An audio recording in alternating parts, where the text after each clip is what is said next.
बच्चों, आज हम लोग कथा नाटक कौमुदी पर सुपारग की मैं चारित्रिक विशेषताएं लेकर के आई हूँ।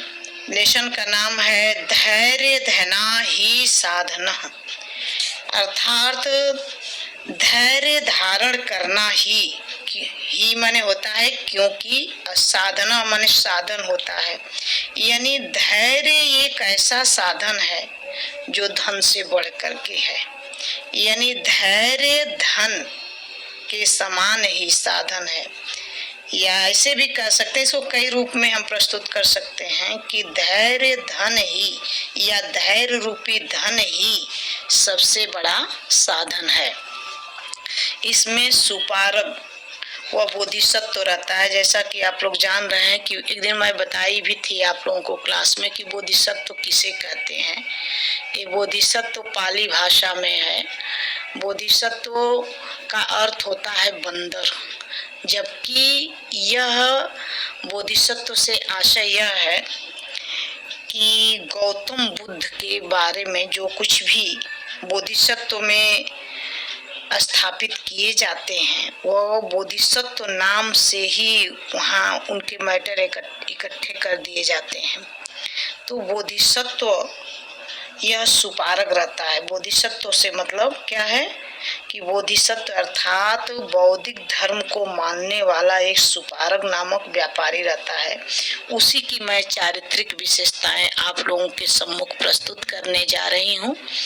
आप मेरा चैनल जानते ही हैं कि Sanskrit Shiksha all exam by Meera YouTube channel है। इस चैनल पर आप लोग इसको देखिए। कथा नाटक कौमुदी कक्षा 10 की संस्कृत में है।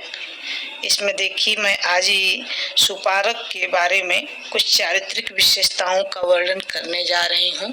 इसे ध्यान पूर्वक सुनिए और आपको अगर ठीक लगे तो आप नोट भी कर सकते हैं। इसमें सबसे पहली विशेषता इनकी यह थी सुपारग की कि इसमें थोड़ा सा उनका परिचय बताऊंगी कि प्राचीन काल में एक बोधिसत्व नाम का एक बोधिसत्व अर्थात गौतम बुद्ध या बुद्ध धर्म को मानने वाले या बौद्ध धर्म को मानने वाले को बोधिसत्व कहते हैं। तो ये सुपारग बौद्ध धर्म को मानने वाला था। वह एक नाविक था और वह नाविकों के साथ अपनी नावें चलाता था। इस प्रकार से नाव के सह संचालक के रूप में उसका वह अपना जन्म ग्रहण किया, अर्थात उसका जन्म हुआ था नाविक चलाने वालों के घर, अर्थात कहने का मतलब मल्लाह यानी निषाद जात का रहा होगा। वह अत्यंत तीक्ष्ण बुद्धि का था और कलाओं में भी निपुण था। तमाम कलाओं में वो निपुण था। संकटों में धैर्य रखने वाला था और दिशाओं के वो ज्ञाता भी था। समुद्र के विषय में सूक्ष्म से सूक्ष्म उसको जानकारियां भी थी। इस कारण उसका नाम सुपारग भी पड़ा। अगर कोई आपसे पूछता है कि उस बोधिसत्व का सुपारग नाम क्यों पड़ा, तो आप यही उन्हें बताएंगे कि समुद्र के विषय में सूक्ष्म जानकारियां उसे थी, इस कारण उसे सुपारग नाम दिया गया था।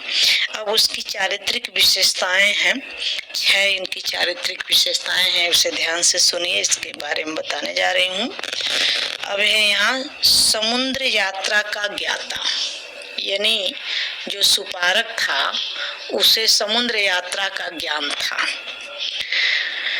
सुपारग को समुद्र विषयक सूक्ष्म से सूक्ष्म जानकारियां थी। वह एक कुशल नाविक था, यानी नाव चलाने में वो दक्ष था। वह बहुत दूर देशों तक समुद्र की यात्रा की थी। समुद्र यात्रा का गहन उसे अनुभव एवं जानकारी भी थी। इस संबंध में उसकी दूर दूर तक प्रसिद्धि थी कि सुपारग एक कुशल नाविक है।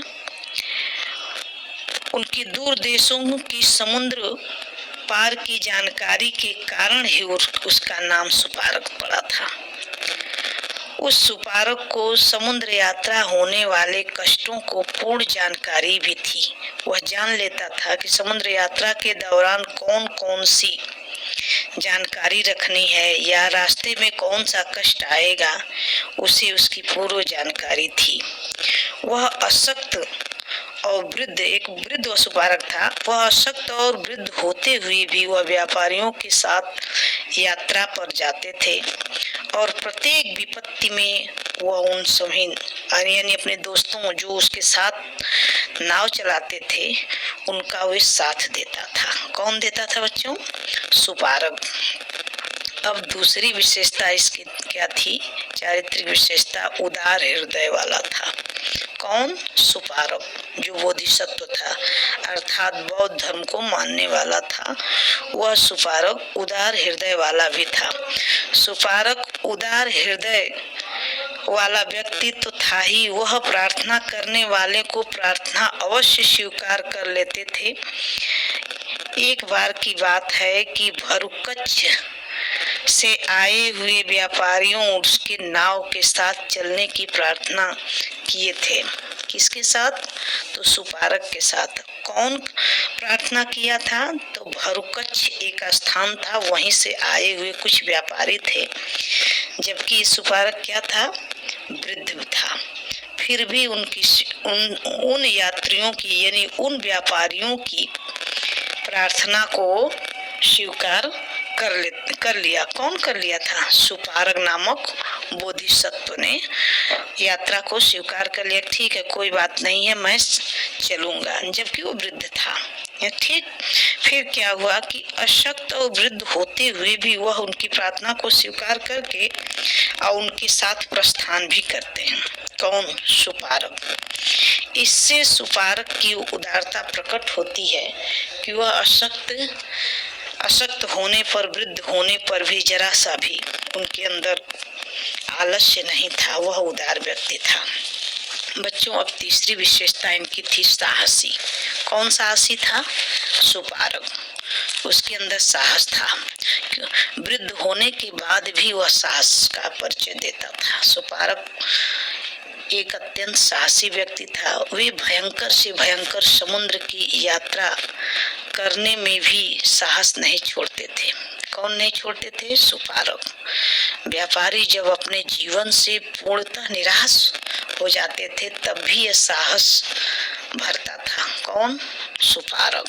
वो साहस का परिचय देता था और वे भगवान से सकुशल लौटने की प्रार्थना भी करता था। सुपारक कि ईश्वर सबकी रक्षा करता है, वह निश्चित रूप से हम लोगों को अपने गंतव्य तक लाने की कृपा करेंगे, ऐसा कह करके लोगों के अंदर एक तरह का साहस भरता था।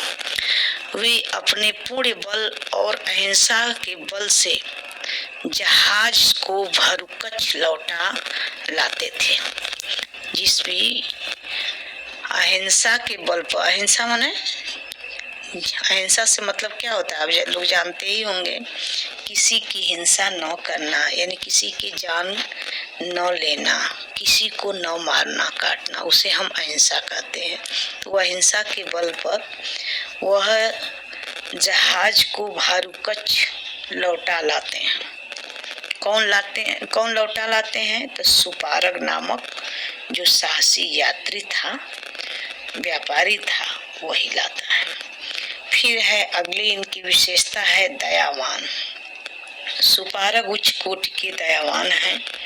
वे वृद्ध होने पर भी व्यापारियों की प्रार्थना पर उनके साथ यानी अन्य व्यापारियों के साथ समुद्र यात्रा करना स्वीकार कर लेते हैं। वह व्यापारियों को संकट में फंसा और जीवन से निराश देख करके जहाज से सकुशल लौटने की प्रार्थना भगवान से करते हैं। इस प्रकार ऐसा प्रतीत होता है कि उनके अंदर दया का भाव भी अपार था। अगली हेडिंग उनकी है अहिंसावादी, यानी सुपारक में अहिंसा, सुपारक का विचार अहिंसावादी था। वह अहिंसा सिद्धांत को मानने वाले थे। वे प्राणी मात्र की रक्षा करना अपना वो कर्तव्य समझते थे। कौन? सुपारक। वे अपने अहिंसक बल से ईश्वर से प्रार्थना करके उस नाव को वापस ले आते हैं और व्यापारियों के प्राणों की रक्षा करते हैं। इससे स्पष्ट हो जाता है कि वो अहिंसावादी हैं। अगली हेडिंग है हितैषी मित्र। वह एक कुशल हितैषी मित्र भी हैं। सुपारक व्यापारी वर्ग के सच्चे हितैषी मित्र हैं। नलमाली समुद्र को पार करते समय उनके गुणों से परिचित होने के कारण वे उसकी मिट्टी, बालू और पत्थरों को व्यापारियों के नाव में भर लेने के लिए कहते हैं। कौन कहता है? सुपारक। क्योंकि वे यह जानते थे कि ये रेत और पत्थर अंत में स्वर्ण और रत्न बन जाएंगे। उनका यह कार्य उनके व्यापारी वर्ग के हितैषी और मित्र होने का परिचायक है। क्योंकि उनको तो जानकारी थी कि ये कंकड़, बालू, पत्थर इत्यादि भरने के बाद में ये सभी के सभी सोने के रूप में, रत्न के रूप में परिणित हो जाएंगे, बदल जाएंगे। इसकी जानकारी केवल सुपारक को ही थी। इसलिए अपने मित्रों से कहा कि ये सभी कुछ तुम लोग भर लो, और सब लोगों ने ये भर भी लिया। इस प्रकार से सुपारक की ये चारित्रिक विशेषताएं हैं। 6 इनकी विशेषताएं हैं। इसे आप लोग नोट कर लीजिएगा और लिखना चाहते हैं तो लिख भी लीजिएगा। अंत में सुपारक समुद्री यात्रा के ज्ञाता, उदार हृदय वाला, साहसी, दयावान, अहिंसावादी, इन सभी गुणों से युक्त होते हुए भी उनमें परोपकार की भावना, जनहित चिंतन, कोमल हृदय, तपस्विता आदि उनके अंदर बहुत सारे गुण विद्यमान थे।